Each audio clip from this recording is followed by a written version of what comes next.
संशोधन द्वारा मत देने की उम्र आयु 18 वर्ष की गई। तो 61वें संविधान संशोधन अधिनियम 1989 के द्वारा मतदान की उम्र 18 वर्ष की गई। टिटिकाका झील कहाँ स्थित है? तो टिटिकाका झील स्थित है पेरू और बोल्विया।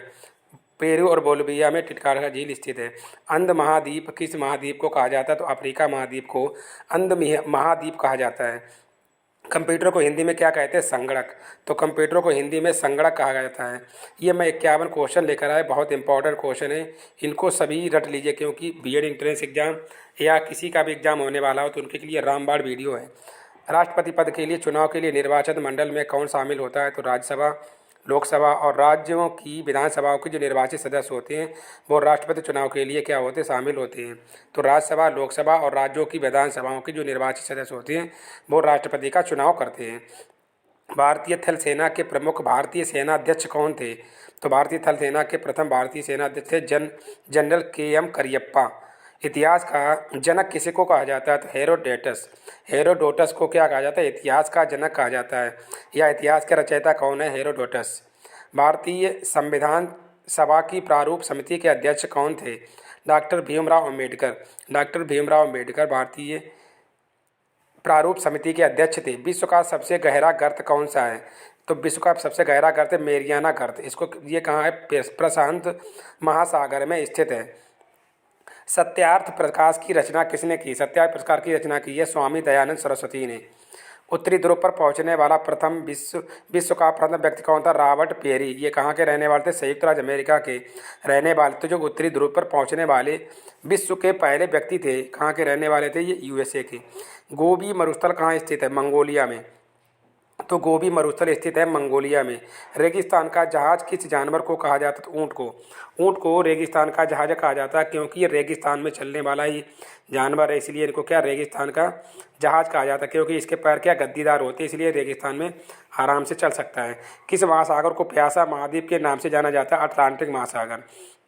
अटलांटिक महासागर को प्यासा महाद्वीप के नाम से जाना जाता है। सवाना घास का मैदान कहाँ स्थित? अफ्रीका में। तो अफ्रीका में सवाना घास के मैदान स्थित हैं। मैंने घास पर ही एक इम्पॉर्टेंट वीडियो बनाया था, जाकर अच्छे से देख लें क्योंकि विश्व के प्रमुख घास के मैदान एग्जाम में पूछे जाते हैं। भारत के राष्ट्रपति पद पर निर्वाचित होने की न्यूनतम आयु कितनी वर्ष है? 35 वर्ष। 35 वर्ष का व्यक्ति राष्ट्रपति चुनाव लड़ सकता है। बेकिंग सोडा का रासायनिक सूत्र क्या है? NaHCO3। NaHCO3 NaHCO3 क्या है? सोडा का सूत्र है। भारत का संवैधानिक प्रधान कौन होता है? राष्ट्रपति। तो भारत का संवैधानिक प्रधान होता है राष्ट्रपति। ओलंपिक में पदक जीतने वाली प्रथम भारतीय महिला कौन थी? कर्णम मल्लेश्वरी। ओलंपिक में जिन्होंने पहला मेडल जीता था वो कौन थी? भारतीय कर्णम मल्लेश्वरी ओलंपिक में पदक जीतने वाली पहली महिला थी। विश्व का सबसे ऊंचा पठार कौन सा? तिब्बत का पठार, जिसको क्या पामीर के पठार भी कहा जाता है और विश्व की छत भी इसको कहते हैं। तो तिब्बत का पठार विश्व का सबसे ऊंचा पठार है।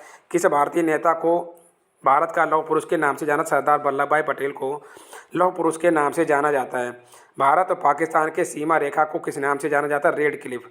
तो भारत और पाकिस्तान की सीमा रेखा को रेड क्लिफ के नाम से जाना जाता है। भारत में पहला परमाणु परीक्षण कब और कहाँ हुआ था? 14 मई 1974 को पोखरण में पहला भारत का परमाणु परीक्षण किया गया था। 14 मई 1974 को पोखरण राजस्थान में। स्वाइन फ्लू किस विषाणु से फैलता है? H1N1। H1N1 विषाणु फैलता है। H1N1 swine flu. विश्व स्वास्थ्य संगठन कहाँ स्थित है? जेनेवा में, स्विट्जरलैंड में।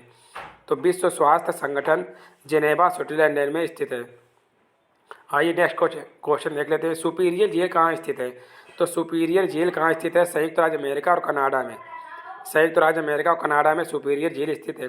भारत का नेपोलियन किसे कहा जाता है? समुद्रगुप्त को। तो समुद्रगुप्त को भारत का नेपोलियन कहा जाता है। ये मैं 50 क्वेश्चन के सीरीज करा रहा हूँ, अच्छे से पढ़ लीजिए सब, और आने वाले एग्जाम के लिए बहुत यूजफुल होगी वीडियो आपके लिए।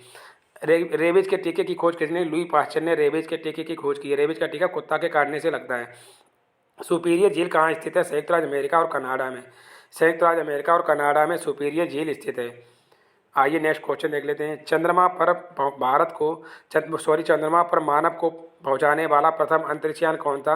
अपोलो 11। अपोलो 11 था जो चंद्रमा पर मानव को पहुंचने में इसका योगदान था। सही। अंतर्राष्ट्रीय मुद्रा कोष IMF का मुख्यालय कहाँ है? Washington DC।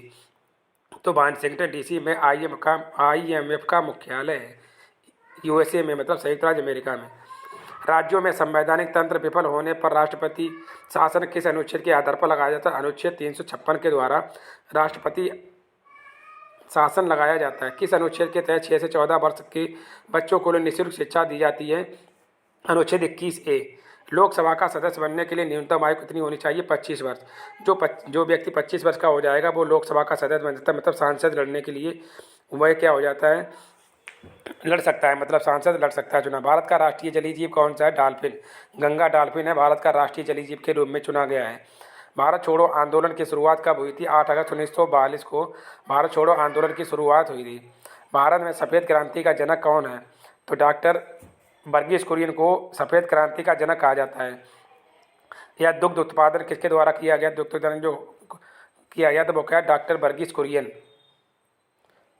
रामकृष्ण मिशन की स्थापना किसने की? स्वामी विवेकानंद ने। स्वामी विवेकानंद ने रामकृष्ण मिशन की स्थापना की। किस देश को उगते सूरज की भूमि कहा जाता है? जापान को। तो जापान को उगते सूरज की भूमि कहा जाता है, जापान को। और रामकृष्ण मिशन की स्थापना किसने की? दयानंद सरस्वती ने। सीमांत गांधी के नाम से किसे जाना जाता है? खान अब्दुल गफ्फार खान। खान अब्दुल गफ्फार खान को सीमांत गांधी के रूप में जाना जाता है। United Nations children education end fund, मतलब यूनिसेफ का मुख्यालय कहाँ है? न्यूयॉर्क में। ये मुख्यालय जो इंटरनेशनल मुख्यालय, ये भी बहुत एग्जाम में पूछे जाते हैं। तो यूनिसेफ का मुख्यालय कहाँ है? न्यूयॉर्क में। अगर किसी व्यक्ति के शरीर में हीमोग्लोबिन की कमी हो जाए तो उसे कौन सा रोग हो जाता है? एनीमिया रोग। हीमोग्लोबिन की कमी से एनीमिया रोग शरीर में हो जाता है। आइए नेक्स्ट क्वेश्चन देख लेते हैं। एनीमिया रोग से किसके द्वारा होता है? लोहे की कमी से भी एनीमिया रोग होता है। किस क्षेत्र को विश्व की छत कहा जाता है? तो पामीर के पठार को विश्व की छत कहा जाता है। विश्व की छत पामीर के पठार को कहा जाता है। ये सबसे ऊंचा पठार भी है। पोलो खेलते समय किस भारतीय बादशाह की मृत्यु हो गई थी? कुतुबुद्दीन ऐबक। कुतुबुद्दीन ऐबक की पोलो खेलते एक समय इनकी मृत्यु हो गई थी। संविधान सभा ने राष्ट्रीय ध्वज के डिजाइन को कब स्वीकृत किया था? तो 22 जुलाई 1947 को राष्ट्रीय ध्वज के डिजाइन को स्वीकृत किया था। 22 जुलाई को झंडा दिवस के रूप में भी मनाया जाता है। प्रसिद्ध कोहिनूर हीरा कहाँ से प्राप्त हुआ था? गोलकुंडकी खान से प्रसिद्ध कोहिनूर हीरा प्राप्त हुआ था। डॉक्टर भीमराव अम्बेडकर का जन्म कहाँ हुआ था? महू, मतलब मध्य प्रदेश में डॉक्टर भीमराव अम्बेडकर का जन्म हुआ था। भारत में सर्वाधिक वर्षा वाला स्थान मासिन राम किस राज्य में स्थित है? मेघालय में। इससे पहले चेरापूंज स्थान था, अब क्या? मासिन राम। मेघालय में सबसे ज़्यादा वर्षा होती है। तो ये भी क्वेश्चन बहुत पूछा जाता है। प्रथम भारतीय डाक टिकट कब और कहाँ छापा गया? तो जुलाई 1854 में कलकत्ता में प्रथम डाक टिकट छापा गया था। और किसके शासनकाल में? डलहौजी के शासनकाल में। विश्व में ऐसी कौन सी झील जो प्रत्येक 12 वर्ष में मीठे खारे के रूप में परिवर्तित होती है? तिब्बत की जो झील है वो क्या मीठे खारे के रूप में परिवर्तित होती रहती है। उच्चतम न्यायालय की पहली महिला न्यायाधीश कौन थी? मीरा फातिमा, वो मीरा शाही फातिमा बीबी, ये उच्चतम न्यायालय की पहली महिला न्यायाधीश थी। तुलुबुल परियोजना किस नदी पर स्थित है? झेलम नदी पर तुलुबुल परियोजना स्थित है। तो मैं ये 50 एग्जाम के लिए, मतलब 50 एग्जाम के लिए, मतलब क्या क्वेश्चन लेकर आया था जो अच्छे से आपने पढ़ लिए होंगे। 1-2 बार वीडियो को रिपीट कर लेंगे तो अच्छे से 51 क्वेश्चन मतलब आपके अच्छे से तैयार हो जाएंगे। अगर मेरा वीडियो अच्छा लगा हो तो लाइक शेयर कीजिए, सब्सक्राइब कीजिए। मिलते हैं नेक्स्ट वीडियो में। जय